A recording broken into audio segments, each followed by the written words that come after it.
তো অনেক কষ্টের পর এই যে এতগুলাকে পেয়েছি, অনেক বলে বলে বলে বলে তারপরে এই যে এরা এসেছে। আরও 3 জন আসেনি, ওরা মনে হচ্ছে 10টার সময় আসবে, অলরেডি 10টা বাজতে যায়। এদেরকে বলেছি 8টা থেকে আসতে, তো এরা পুরো 9টা 8টার পরেই এসেছে এরা। তো এদের পড়াশোনা এখন শেষ হয়ে গেছে মোটামুটি। এরা তো নতুন নতুন মানে সেই স্কুলে যখন পড়ানো হতো তখন আসতো, তারপরে আর আসেনি। আর ওই যে মাঝখানে 2জন ওরা তো আসতো, আর এরা সব এই যে চেনা মুখ নয়, এই যে 2জন চেনা মুখ আর এরা সব অচেনা মুখ। এই যে এখন এরা আসছে, এখন আবার নতুন থেকে আমাকে শেখাতে হচ্ছে, কিচ্ছু করার নেই, চলে আসছে কি করব, বকে টোকে মেরে ধরে ওদেরকে আনতে হচ্ছে। তো চলো এখন ক্লাস মোটামুটি কমপ্লিট, আর এরা এখন ঘর চলে যাবে। তো চলো, তো এখন ঘড়িতে বাজে এই যে 10টা 40 বাজতে যায়। আর এপাশে রান্নাবান্নার কাজ করব আমি। হাই রে, ও তো পড়ে গেল গো, উঠো উঠো উঠো উঠো উঠো উঠো। কিছু হয়নি, এ গেছিল মুরগিকে চাল দিতে। চাল বলতে এই যে চাল পাছড়ালাম এখন, এটা থেকে যে ছোট ছোট চালগুলো বেরোয় ওগুলো বললাম যে মুরগিকে দিয়ে আসবি যা, আর ও দিয়ে এসেই পড়ে গেছে এখানে। আর এখানে এই যে এইটুকু চাল পাছড়ানো হলো, মানে এই বস্তাতে ছিল হাফ বস্তা, আগে মানে কিছু করেছিলাম আর এখন কিছুগুলো করলাম। এই যে আমাদের চাল ফোন শেষ হতে যায়, রেশন কবে দেবে কি জানি। এগুলো এখন গুছিয়ে রেখে দিই ঘরে, আপাতত এই কোনায় থাক। আর আমাদের ঘর দুয়ারের অবস্থা না খুব খারাপ। এই যে বৃষ্টি হয়েছে, মানে বৃষ্টি তো হচ্ছে এখন, গোটা ঘরে আমি দেখাচ্ছি এই যে সাদা সাদা সাদা সাদা সাদা সাদা হয়ে যাচ্ছে। এই যে মানে মাটির ঘর তো, পুরো মাটিগুলো পুরো ভেজা ভেজা হয়ে গেছে। এখানে বাবুর গাড়ি টাড়ি রাখা আছে, এখানে সব জিনিসপত্র, আর এই যে সাদা সাদা, এখানে তো বল আছে, বল বাদ দিয়ে এই যে সাদা সাদা হয়ে যাচ্ছে আমাদের ঘরগুলো। এই যে এরকম অবস্থা, পুরো ঘরটাই এরকম পুরোটা। আর বাইরেটা তো পুরো শ্যাওলা টলা জমে গেছে বৃষ্টির জন্য। আর ওপাশে খাট ভেঙে গেছে, বাবা ওটা সারাই করছে, সারাই। মুখটা একটু দেখাই, এই যে আমার মুখ পুরো ঘেমে হাওয়া হয়ে গেছে। অনেকদিন পর আমি সামনে এলাম ফোনের সামনে। আর সামনে আমাদের যে ক্যামেরাটা ওটা ধোঁয়া ধোঁয়া হয়ে গেছে, মানে খারাপ হয়ে গেছে, ওটাতে হচ্ছে না ঠিকঠাক, ওই জন্য সামনে আসি না। যদি কেউ তোলে তো ভালো। তো চলো এখন রান্নাবান্না করি। তো এইদিকে আমি ছাদটা আজকে পরিষ্কার করলাম, ওগুলো আর দেখায়নি কারণ ক্যামেরা মানে ফোন ধরে তো আর ইয়ে করা যায় না, ঝাঁটানো টাটানো যায় না। আর এই যে উপরে আমাদের পেঁয়াজগুলো ছিল, এগুলো হচ্ছে ছোটো ছোটো পেঁয়াজ, এগুলো মা মালা করেনি, মানে এগুলো ছোটো ছোটো তো অনেকটা, এগুলো মালা করে আর কী হবে, ওই একটা দুটো যখন রান্না হবে তখন একটু নিয়ে এসে রান্না করে দিলেই হয়। তো এইগুলো ভাবছি বেছে বেছে এটাতে রাখবো। এই যে এইগুলো এরকম বাছা হলে কাটতে সুবিধা হয়, নাহলে এই যে জঙ্গল নিয়ে কাটা ছাড়া হ্যাঁ অনেকটাই কষ্ট, তাই ভাবলাম এইগুলোই আজকে বাছা করি। আর এদিকে এই যে আমাদের এটা কী চাল আমি জানি না, ঠিক বুঝতে পারছি না, বাড়িরই চাল হবে এটা। হ্যাঁ, তো এটা এই বালতিতে ছিল, আমি দেখিনি, তো আজকে পেলাম তাই ভাবলাম এগুলোকে নিয়ে আসি। এটা হচ্ছে ওই যে হাঁড়িয়া করা হয় না, ছোটো ছোটো চাল, মানে ভাঙা চাল যাকে বলে, ভাঙা চাল, ছোটো চাল নয় ভাঙা চাল, ওইগুলো ভাবলাম এগুলোকে পরিষ্কার করে রেখে দেবো।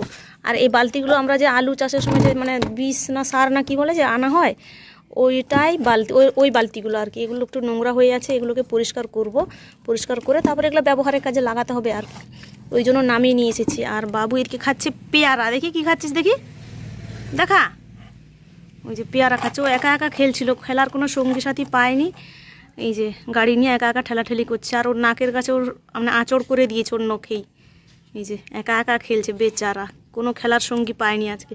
তো চলো এগুলোকে বাছা করে নিই, তারপরে স্নান ধান করতে হবে। আর ওপাশে ভাত বসিয়েছি, ভাত হচ্ছে আমার এখনও, আর এখন 11:30টার মতন বাজে। তো তার আগে ভাবলাম একটু মানে জঙ্গল কাজগুলো সেরে নিই, তারপরে স্নান টান করলে আমার আর কাজ করতে ইচ্ছা করে না, তার আগেই যত সব কাজ। তো চলো করে নিই, নাকি রে বাবু, দাদা ভালো ছেলে এ বলতে শিখেছে, এটা কি এটা কি। আসলে বাচ্চারা যখন পড়ে না তখন ওর যেটা পারে না আমাকে জিজ্ঞেস করতে আসে, এটা কি এটা কি, এ ওখান থেকে শিখেছে, এটা কি, দাদা ভালো ছেলে, আমি ভালো ছেলে, বাবা ভালো ছেলে, এইসবই বলে ও।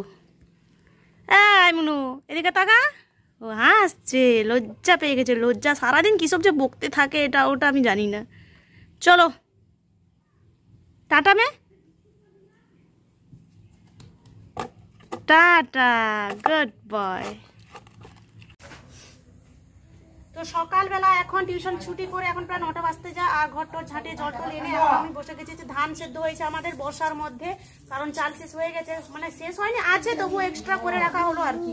তো রেশন এখন আমরা পাইনি, আর এই বৃষ্টির মধ্যে পুরো তো সব দিকেই ভেজা ভেজা, কোথায় মেলানো হবে ধান জায়গা নেই, আর তিরপলটাও নেই, মানে তিরপল আছে ওটা খড় ঢাকা দেওয়া হয়েছে, যেহেতু খড়টাও যদি ভিজে যায় ওটাও গরুকে দেওয়া যাবে না ভিজে গেলে, শুকনো খড় ছাড়া। ওই জন্য ভাবলাম যে এগুলাকে বস্তায় ভরে দিই, আর এগুলো নিয়ে ছাদে মিলে দিতে হবে, কারণ ছাদে আমাদের জায়গা আছে, ওখানে মিলে দিলেই হবে। যখন রোদ হবে তখন তিরপল এনে ওখানে রোদে মেলতে হবে। তো এই জন্য এখন আমি বস্তায় এগুলো ভরে নিচ্ছি। তো এগুলোকে ভরে এই ছাদে দিয়ে আসতে হবে।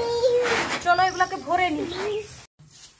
তো নিচ থেকে তো উপরে নিয়ে এসেছিলাম, এই যে ছাদে আমরা এখন আপাতত বর্তমানে আছি, বস্তায় যে ধান ভরছি। নিচ থেকে উপরে আবার একটু দেখছি যে ভালো করে একটু হালকা হালকা রোদ দিচ্ছে, তো ভাবলাম তাহলে নিচে নামিয়ে নিই। তিরপল এনেছি লোকের ঘর থেকে, ওটাতেই এটা মেলাবো।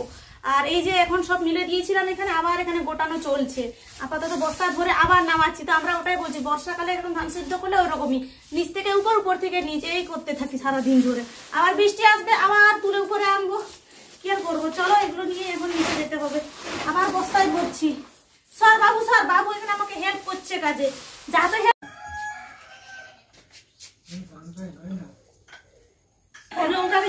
জামা গোটা ইয়ে em có bạn Chút xô mẹ chút xô, không cả chút xô. Mẹ tập cái này là chút xô mẹ lên này. sao không con Chút xô. Này chút xô. फिर ले जाम का टाउन बड़ा पहुंचा हो। हाँ बाल्टी हो तो बड़ो पैकेट रा हाँ अब उसा तो पर डिब्बा तो भागे बा मग को बाल्टी को जो भागे पर वो से तो कोचा प्लास्टिक कोचा tiyak kan